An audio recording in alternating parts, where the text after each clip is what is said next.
দাবিতে নির্মিত সড়কই এখন সাধারণ মানুষের জন্য বিপদের কারণ হয়ে দাঁড়িয়েছে।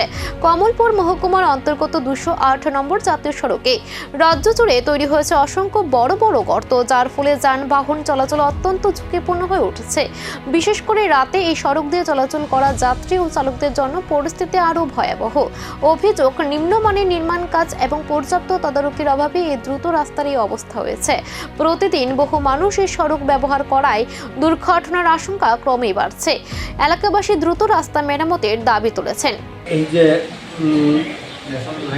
ন্যাশনাল হাইওয়ে 208 নং জাতীয় সড়ক, এই সড়কের সায়েন্টিফিক পদ্ধতির ব্যর্থতার কারণে আজকে এই রাস্তার এই বেহাল দশা।